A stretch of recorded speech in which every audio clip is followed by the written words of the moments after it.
Welcome back students. আজকের ক্লাসে potentiometer অর্থাৎ প্রবাহিততে খুব গুরুত্বপূর্ণ একটা যন্ত্র হলো এই বিষয়টার উপর আলোচনা আজকে সীমাবদ্ধ রাখবো। অবশ্যই এই চ্যানেলটা সাবস্ক্রাইব করো এবং শেয়ার করো নতুন নতুন ভিডিও পাওয়ার জন্য। পোটেনশিওমিটার কি আমরা বুঝবো, দেখে নাও। তো নাও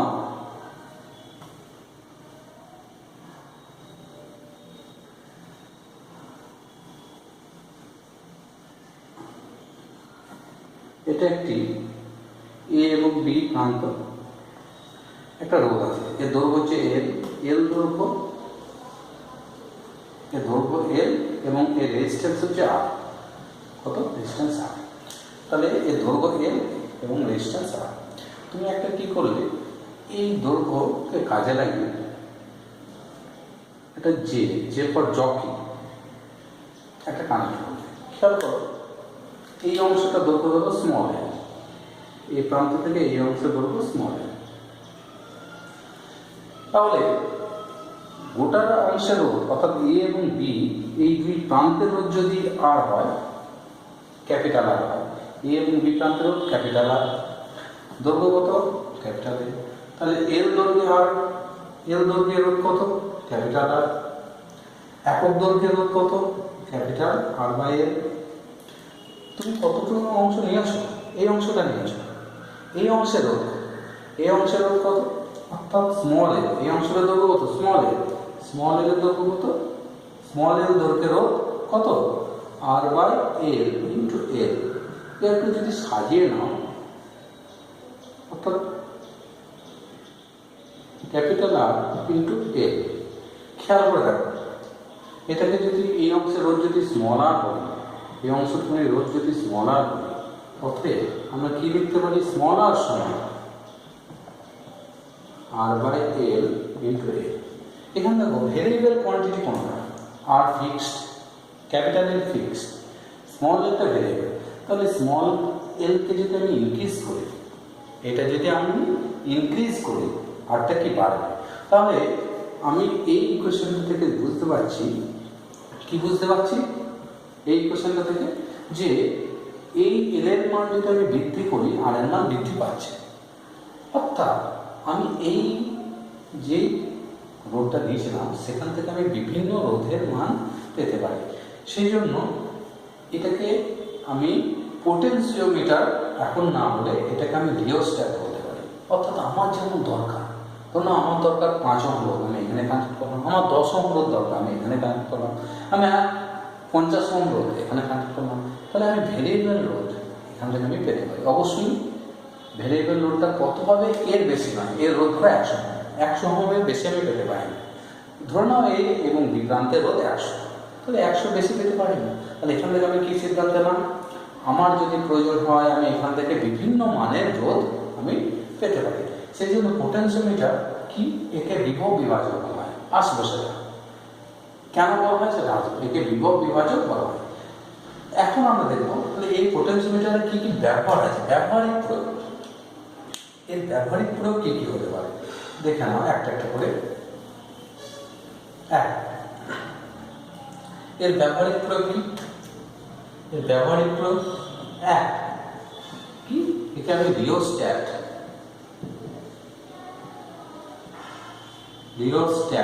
হিসেবে ব্যবহার করতে পারি। রিওস্ট্যাট হিসেবে ব্যবহার করতে পারি। ওকে, রিওস্ট্যাট হিসেবে ব্যবহার করতে পারি। কেন রিওস্ট্যাট হিসেবে ব্যবহার করতে পারি? কারণ আমি বিভিন্ন মানের রোধ এখান থেকে পেতে পারি। অবশ্য আমাকে জকির পজিশনটা আমাকে চেঞ্জ করতে হবে। জকির পজিশন চেঞ্জ করলে স্মল এল এর মান চেঞ্জ হবে, স্মল এল এর মান চেঞ্জ হলে আর এর মান চেঞ্জ হবে। বিভিন্ন মানের রোধ ব্যবহার করতে পারি। সেই জন্য এটাকে একটা রিওস্ট্যাটও বলতে পারি।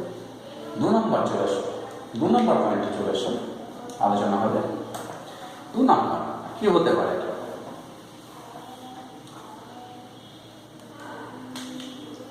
2 নম্বর পরিবর্তনশীল তড়িৎ চলাচল। খুব গুরুত্বপূর্ণ, পরিবর্তনশীল তড়িৎ চালক বল।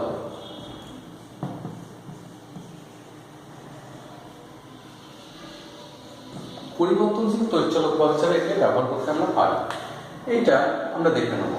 ধর নাও এ এবং বি এই দুই প্রান্তে বিভব একে একটা ব্যাটারির সঙ্গে যুক্ত করা আছে। চিত্রটা একটু আবার অন্যভাবে আঁকতে হবে। এখানে ধর নাও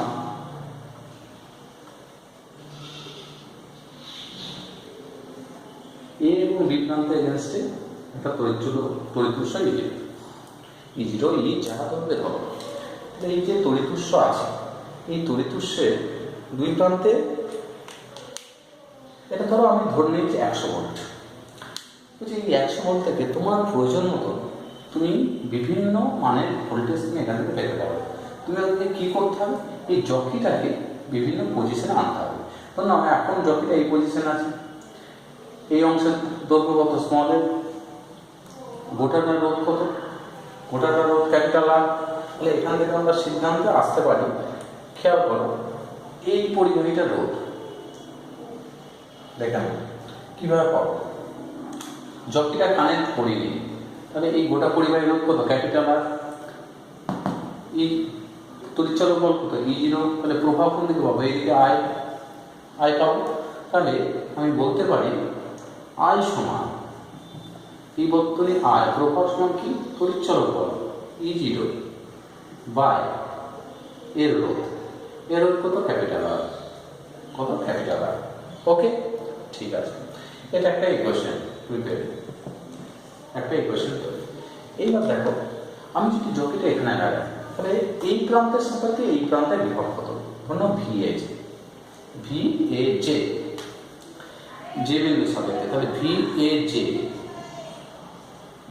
এ বিন্দুর সাপেক্ষে যে বিন্দুর বিভব, এ বিন্দুর সাপেক্ষে যে বিন্দুর বিভব VAJ কত হবে খেয়াল করে দেখো, এর রোধ হচ্ছে স্মল, এর মধ্যে যে প্রভাব কত, এর মধ্যে যে প্রভাব হয় তাহলে I ইন্টু আর, তাহলে VAJ কত লিখতে পারি I into R small R, I into small R লিখতে পারি। I এর মান কত, I এর মান কত, I এর মান তুমি লিখতে পারো এবং আর এর মান স্মল আর এর মান দুটো মানই পুট করো। I এর মান পেলাম কত E0 by capital R into small R এর মান, দেখবে স্মল আর এর মান ঠিক একটা এগিয়ে যাও, স্মল আর সমান পেয়েছিলাম স্মল এর বাই ক্যাপিটাল এর ইন্টু আর, এটা বেশি। তাহলে স্মল আর এর মান পুট করবো এখানে কত স্মল এর বাই ক্যাপিটাল এর ইন্টু আর। ওকে আর ক্যান্সেল হলো, পড়ে আছে কি পড়ে আছে দেখো এটা সমান হবে স্মল এর বাই ক্যাপিটাল এর ইন্টু E0 ব্যাস। তাহলে আমি পেলাম VAJ সমান, এখানে দেখো VAJ সমান পেলাম স্মল এর বাই ক্যাপিটাল ইন্টু E0। খেয়াল করে দেখো তো এই অংশটা যদি খেয়াল করে দেখো, স্মল এর মান আমি যে জকিটাকে যদি পজিশন চেঞ্জ করা কি হবে, স্মল এর মান কি হবে বাড়বে, স্মল এর মান বাড়লে VAJ বাড়বে, কারণ এই দুটো হচ্ছে কনস্ট্যান্ট, এই দুটো কোয়ান্টিটি কনস্ট্যান্ট। তাহলে এলকে আমি পরিবর্তন করলে VAJ পরিবর্তন হবে, এলটাকে যদি বাড়াই VAJ বাড়বে, এলটাকে কমাই VAJ কমবে। তাহলে এখান থেকে কি এটা ধরুন 100 ভোল্ট, এটা তড়িৎ উৎসের সঙ্গে যুক্ত, আমার দরকার 5 ভোল্ট, এখান থেকে আমি যেটাকে এমনভাবে কানেক্ট করলাম যে 5 ভোল্ট পেলাম, আমার দরকার 15 ভোল্ট, যেটাকে সরালাম 15 ভোল্ট পেলাম, আমি এখান থেকে 20 ভোল্ট পেতে পারি, এখান থেকে 50 ভোল্ট পেতে পারি। অবশ্যই এটা এর মান কখনোই, এটা যদি 100 ভোল্ট হয় আমি VAJ এর মান 100 বেশি পেতে পারি না। তাহলে এটা পরিবর্তনশীল তড়িৎ চালক বলে উৎস হিসাবে কাজ করতে পারে। অর্থাৎ আমার বাড়িতে যদি একটা পোটেনশিওমিটার থাকে খুব সহজে আমি সেখান থেকে 2 ভোল্ট 3 ভোল্ট 4 ভোল্ট 5 ভোল্ট আমি পেতে পারি। অর্থাৎ অনেকটা অ্যাডাপ্টারের মতো কাজ করে, যখন যে প্রয়োজন। আমার একটা কোনো যন্ত্র আছে সেটা 6 ভোল্টে চলে, তাহলে সেই যন্ত্রে একটা টার্মিনাল এই পয়েন্টে যুক্ত করবো আর একটা টার্মিনাল এখানে যুক্ত করবো যাতে এই ভোল্টেজটা 6 হয়। ব্যাপারটা কীরকম দাঁড়াবে দেখো, আমার একটা যন্ত্র আছে, যন্ত্রটা 6 ভোল্টে চলে, তাহলে যন্ত্রটাকে যুক্ত করবো এখানে, এই দুই প্রান্তে 6 ভোল্ট যন্ত্রটা রান করছে। আমার একটা যন্ত্র আছে যেটা 10 ভোল্টে চলে, সেই যন্ত্রটা এখানে যুক্ত করলাম, যেটাকে এখানে যুক্ত করলাম, এই 10 ভোল্টের এর মধ্যে যে তড়িৎ প্রবাহ যন্ত্রটা রান করবে। ওকে সেই জন্য এটাকে আমরা পরিবর্তনশীল তড়িৎচলকের উৎস হিসাবে ধরতে পারি। নেক্সট চলে আসবো, কোনো কোষের তড়িৎচলক বল পোটেনশিওমিটার সাহায্যে নির্ভুলভাবে মাপা যায়, যেটা আমরা জানতাম। ওকে, দেখো পোটেনশিওমিটারকে ব্যবহার করে আমরা দুটো জিনিস পড়েছি। এবার 3 নম্বর, কোষের তড়িৎচলক বল নির্ণয়।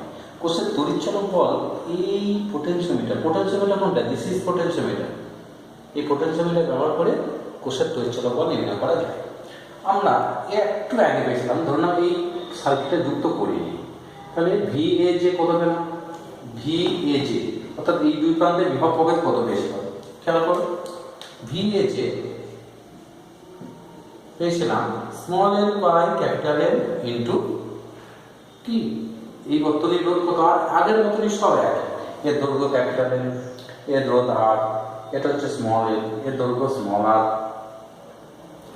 তাহলে VAJ পেয়েছিলাম small l by capital L into R হচ্ছে E0 ইন্টু কত? E0। একটা ইকুয়েশন পেয়েছিলাম। যেই মাত্র যখনই আমি এই কোষটাকে যুক্ত করলাম বহিস্থ কোষ, যা তড়িৎচলক বল নির্ণয় করব, কার? এই কোষটা এই বর্তনীর সঙ্গে, অর্থাৎ A এবং J দুই প্রান্তে যে জকি ছিল এই প্রান্তে ছিল, এই কোষটাকে যুক্ত করলাম, আর এটা তার সঙ্গে একটা গ্যালভানোমিটার যুক্ত করলাম। যুক্ত করার পর আমার কাজ কি? এই জকিটাকে সরিয়ে সরিয়ে দেখতে হবে যে অবস্থানে, জকির যে অবস্থানে গ্যালভানোমিটার কাঁটার কোনো বিক্ষেপ হবে না, তার কাঁটাটা কি হয়ে যাবে? নন রিফ্লেকশন দেবে, কাঁটার কোনো বিক্ষেপ হবে না, সেই পয়েন্টে ফিক্স করে দিলাম। ধরে নাও এই পয়েন্টে এসে গ্যালভানোমিটার কাঁটা ফিক্স, গ্যালভানোমিটার কাঁটা ফিক্স হলো, অর্থাৎ কোনো বিক্ষেপ দিচ্ছে না। যে কে যদি তুমি উপর নিচে নামায় ওঠায়, গ্যালভানোমিটার কাঁটা কোনো একদিকে বিক্ষেপ দিতে থাকে, এই পয়েন্টটা ফিক্স হলো। তাহলে এই দুই প্রান্তে যা বিভব, ভেবে দেখো এই দুই প্রান্তে বিভব তো একই হতেই হবে। তাহলে যে পয়েন্টে এটা ঘটবে, তাহলে আমরা দেখে নিই, যদি যদি আমি এই তড়িৎ কোষটাকে যুক্ত করতাম না, তাহলে এর মধ্যে যে একটা প্রভাব যেত, কারণ এটা উচ্চ বিভব, এটা নিম্ন, এটা কি উচ্চ, এটা মাইনাস বলতে পারি না, এটা নিম্ন। তাহলে উচ্চ বিভব থেকে নিম্ন বিভবের দিকে তড়িৎ প্রবাহ যেত, এই দিকে একটা প্রভাব যেত, সেটা ধরো I1। তাহলে I1 এর মান কত হবে? তাহলে গোটা অংশটা, অর্থাৎ A নাম, A এটার নাম বলে দাও BDG, CDJ। তাহলে দেখো, মনে করি বা ধরি, কি ধরবো? ACDJ, A বর্তনী মোট রোধ কত? সমান এটা কি ধরে নাও R'। এই বর্তনীর মোট রোধ R'। ধরুন গ্যালভানোমিটারটা কোষটাকে আমি যুক্ত করি নি, কোষটা যুক্ত নেই, কিছু একটা এখানে যুক্ত আছে, কোষটা নেই ধরো, তখন কি এইদিকে প্রভাব যেত। তাহলে প্রভাব I1 সমান কত? আমার কোষটা ধরো নেই, তাহলে এখন I1 সমান কত পেতাম? I1 সমান পেতাম এই দুই প্রান্তের বিভব কত? VAJ, আর এর রোধ কত? রোধ ধরলাম R', তাহলে VAJ বাই R'। আচ্ছা R' কেন ধরলাম? R''টা কেন ধরলাম? এই R''টা এর রোধ আছে, গ্যালভানোমিটার রোধ থাকে, ওয়্যারের রোধ থাকে, টোটাল রোধটা একটা আমি ধরে নিলাম R'। এর মান কত? তো এর রোধ প্লাস এর রোধ, এখানে রোধ, যা রোধ আছে তাদের শ্রেণী সমবায় এটা আছে R'। তাহলে আমরা পেলাম I1 সমান পেলাম, কি পেলাম? বিভব ইন্টু এ বিভব বাই এর রোধ, তুল্য রোধ। নেক্সট চলে এসো, নেক্সট কি হতে পারে? আমি কোষটাকে এবার যুক্ত করলাম, কোষটাকে কিভাবে যুক্ত করব সেটাও দেখার আছে। ভালো করে খেয়াল করো, কোষটাকে আমি কিভাবে যুক্ত করেছি? উপরটা প্লাস দিয়েছি, নিচেটা মাইনাস দিয়েছি, অর্থাৎ কোষ একটা প্রভাব দেবে কোন দিকে? এই দিকে।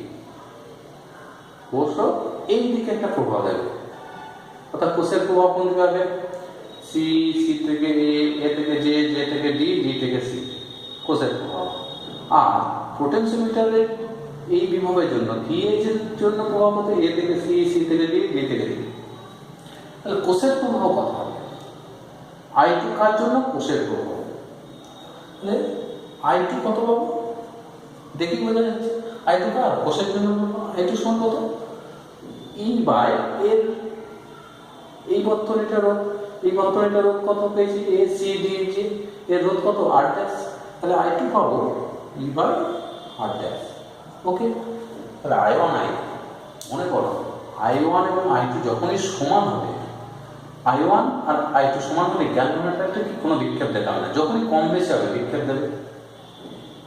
এবার বিক্ষেপটাকে কমিয়ে কমিয়ে কমিয়ে কমিয়ে এই অবস্থা নামা, ধরুন না যেটা এখানে আছে, তখন কি এই ধারে বিক্ষেপ দিচ্ছে না, যেটাকে সরিয়ে সরিয়ে সরিয়ে সরিয়ে আমরা এই অবস্থা নামা কাঁটা বিক্ষেপ। তাহলে কাঁটার বিক্ষেপ কখন দেখাবে না, যখন এই প্রভাব I1 আর এই প্রভাব সমান হবে, অর্থাৎ বর্তনীতে কোনো প্রভাব থাকবে না। কেন, এই অংশটা এই দিকে প্রভাব, এই দিকে সি সি থেকে বি এই দিকে প্রভাব পাঠাতে চায়, আর এই অংশটা কি এই দিকে প্রভাব পাঠাতে চায়। ফলে কি হবে, দুটি প্রভাব যখন মানে বিপরীতমুখী হবে তখন গ্যালভানোমিটার কাঁটা কোনো বিক্ষেপ দেখাবে না। তাহলে গ্যালভানোমিটারের বিক্ষেপ না পাওয়ার সত্ত্বেও কি, তাহলে জি এ ডিফ্লেকশন মানে বিক্ষেপ না পাওয়ার সত্ত্বটা কি হতে হবে, না পাওয়ার সত্ত্বেও I1 সমান I2 হতে হবে। খেয়াল করে দেখো I1 সমান I2।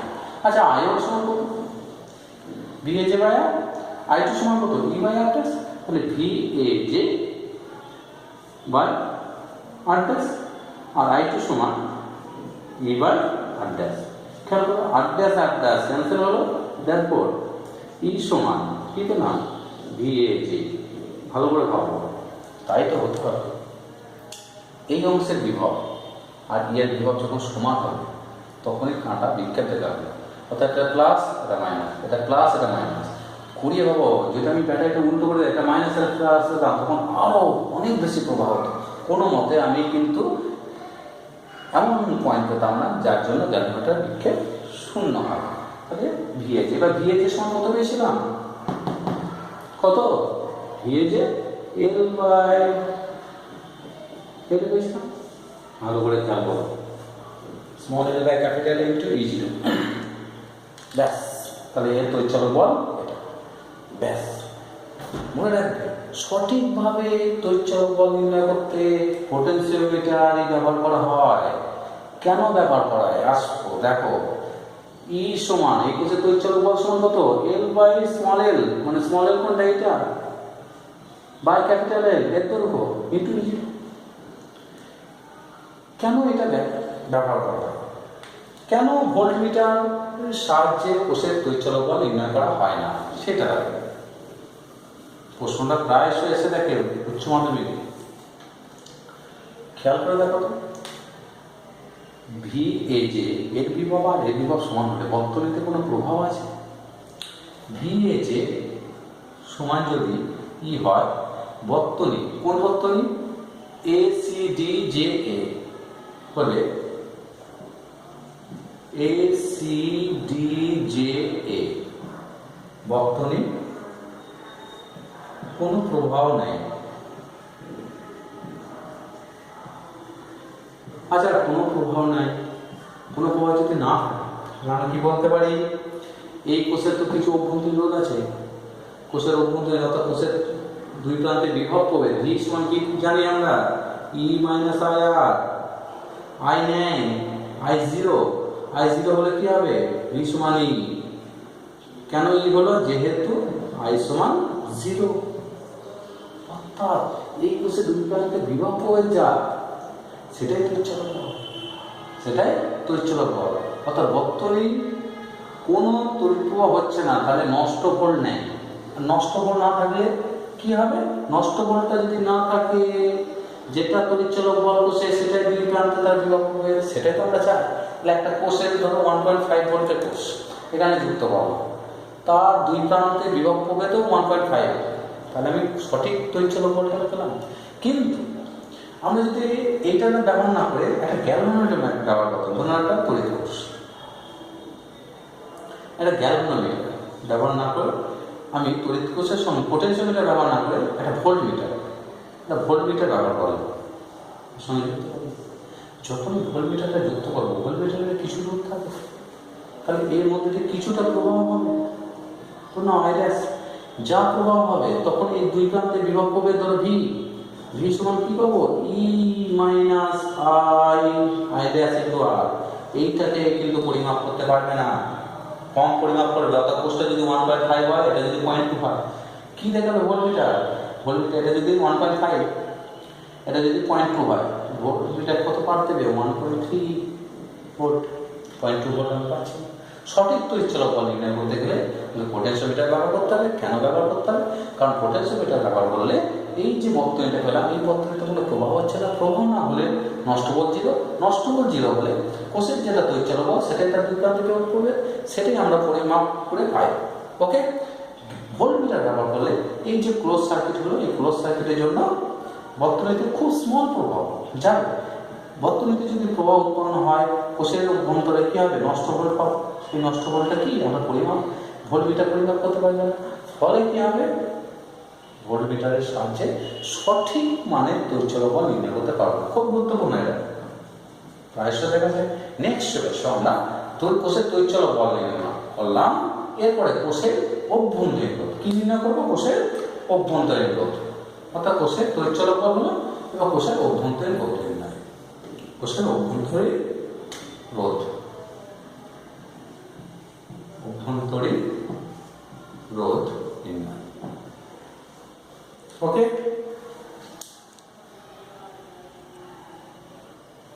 তোমরা দেখো এটা একটা পোটেনশিওমিটার। এই পোটেনশিওমিটারের সাহায্যে একটা কোষের তড়িৎচলক বল নির্ণয় করবো। তাহলে পোটেনশিওমিটারের সঙ্গে কি কানেক্ট করবো? দেখে নাও, পোটেনশিওমিটারের সঙ্গে একটা কোষ, কি কোষ? তড়িৎ কোষ, যার তড়িৎচলক বল ই। এবং অবশ্যই কি একটা গ্যালভানোমিটার, একটা গ্যালভানোমিটার জি কানেক্ট করবো এবং জকিটা এসে ধরো এই প্রান্তে মিলে ধরো J1, অবস্থানটা J1 দিলাম। এখন J2 মনে রাখো, এই অবস্থায় কোষে কি পেলাম? গ্যালভানোমিটার বিক্ষেপ পেলাম না। তাহলে এই অবস্থানে যদি গ্যালভানোমিটার বিক্ষেপ না হয়, তাহলে ভি এ যে এই দুই প্রান্তের যা বিভব, এর বিভব কি হতে হবে? সমান হতে হবে, একই হতে হবে। অর্থাৎ প্রশ্ন অনুসারে ভি এ যে সমান তুমি লিখতে পারো ভি এ যে সমান ই। আমরা লিখতে পারি ভি এ যে সমান কি? ই। কাঁটা বিক্ষেপ দেখাচ্ছে না, ভি এ যে সমান ই। তাহলে ভি এ সমান ই, তাহলে আমরা কি বলতে পারি? দেখো ই, ই সমান কি পেতে? ভি এ যে কত হবে? এর দৈর্ঘ্য, এর দৈর্ঘ্য ধরো না L1, এই অবস্থানের দৈর্ঘ্য L1। তাহলে ভি এ যে কি লিখতে পারি? L by L into E0 লিখতে পারি। অর্থাৎ স্মল এল, এইটা দৈর্ঘ্য স্মল এল, গোটাটা দৈর্ঘ্য ক্যাপিটাল এল ইন্টু E0 হয় যে। এই কোশ্চেনটা আমরা খেয়াল রাখবো। ওকে, এইভাবে সব কি করলাম? কোষের অভ্যন্তরীণ রোধ আমাকে নির্ণয় করতে হবে। আমি এই বর্তনীর সঙ্গে আর একটা বর্তনী বহিস্থ রোধ, এটা চাবি, এত চাবি দেওয়া আছে, যুক্ত করলাম। এই বহিস্থ রোধ ধরো আর ড্যাশ, আর ড্যাশ R0 ধরেছি, আর ধরেছি R0, এটা R0, এটা R0 ধরো না, খেয়াল করো। বহিস্থ রোধ R0, চাবিটা আমি যুক্ত করি না। চাবিটা যতক্ষণ না যুক্ত করছি এটাই আমাকে মান্যতা দিচ্ছে, অর্থাৎ এই সমান small L by capital into E0। এইবার যেই মাত্র চাবিটা যুক্ত করব তখন কি এই বর্তনীর দুটো পার্ট হয়ে যাবে। দেখো, এই দিকে একটা পার্ট, এই একটা পার্ট, অর্থাৎ কোষ এইদিকে কি তড়িৎ প্রবাহ দিতে থাকে। কোষ যখনই এইদিকে তড়িৎ প্রবাহ দিতে থাকে, এর অভ্যন্তরীণ ধরে নাও এখানে অভ্যন্তরীণ স্মল আর, এই কোষের অভ্যন্তরীণ স্মল আর, বহিস্থ রোধ একটা R0 যুক্ত করলাম, তাহলে এই অংশের মধ্যে প্রবাহ, অর্থাৎ এই দিকে প্রবাহ কত সেটা আমরা দেখি। তো না, এইদিকে প্রবাহটা হচ্ছে I ড্যাশ, তাহলে I ড্যাশ কত পাবো?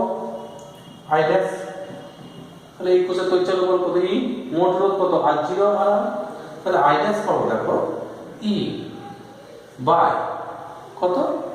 R0 plus R, I dash সমান। যখন এর মধ্যে দিয়ে প্রবাহ হচ্ছে এই বর্তনী, তাহলে কোষের এই যে অভ্যন্তরীণ রোধ আছে তার দুই প্রান্তে বিভব কত হচ্ছে, অর্থাৎ নষ্ট চলে এসেছে। তখন কোষের তড়িৎচলক বলকে আর ই পাবো না, তখন আর ই পাবো না, এর থেকে কম পাবো। তাহলে এই দুই প্রান্তে তড়িৎচালক বল কত, তখন তড়িৎচালকের বিভব প্রভেদ কত, এই দুই প্রান্তে বিভব প্রভেদ ভি সমান কি জানি, E minus I dash R E এর মান কত, স্মল ই থাকলো, আই ড্যাশ কত, E by R zero plus R into R. Calculation করলে কি পাবো, R zero plus R E R zero minus E R minus E R, এই plus E R minus E R cancel হলো, তাহলে পাচ্ছি দেখো E by এটা দেখো R zero plus R into E. Okay, এটা তাহলে এই তড়িৎচালক বল কত, এই বিভব প্রভেদ কত, এইটা। অর্থাৎ বিভব প্রভেদ তখন কি আর ই নাই, ই যেহেতু নাই, গ্যালভানোমিটার কাঁটা কি তখন বিক্ষেপ দিচ্ছে, তাহলে গ্যালভানোমিটারকে কাঁটাটাকে না রিফ্লেকশন করতে হবে, তখন যেটাকে সরিয়ে কোনো একটা অবস্থানে আনলাম, যেটাকে সরিয়ে ধরো এই অবস্থানে আনলাম, এখানে যেটা কানেক্ট করবো, তাহলে প্রথম অবস্থানটা J1, তারপর অবস্থানটা কি J2।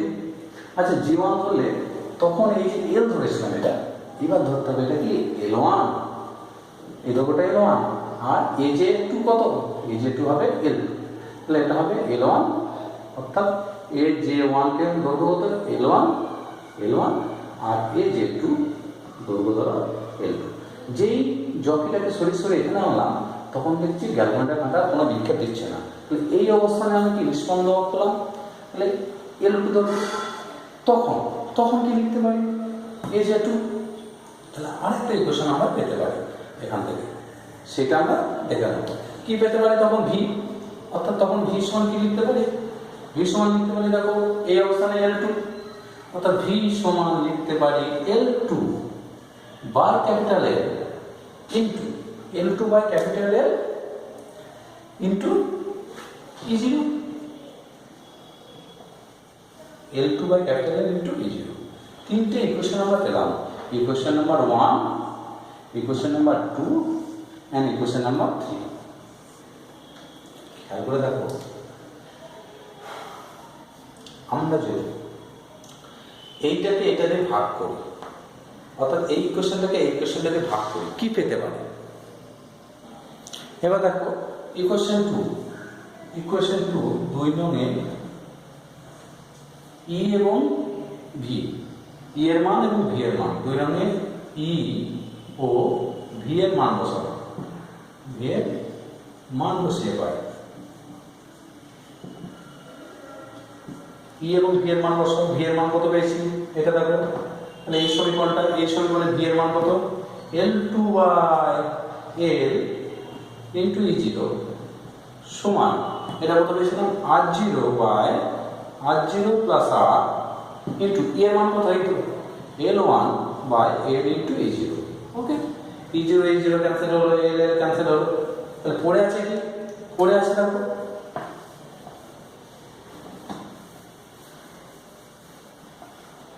তাহলে L2টাকে এদিকে নিয়ে এসো, L1টাকে এদিকে আনলে কি হবে, L2 by L1 into R0 by R0 plus R, উল্টে নিয়ে এটাকে আমরা R0 plus R by R0 equals to L1 by L2। Okay, R0 by R মানে কত, 1 প্লাস আর বাই R0 সমান কত, সমান L1 ইন্টু L2।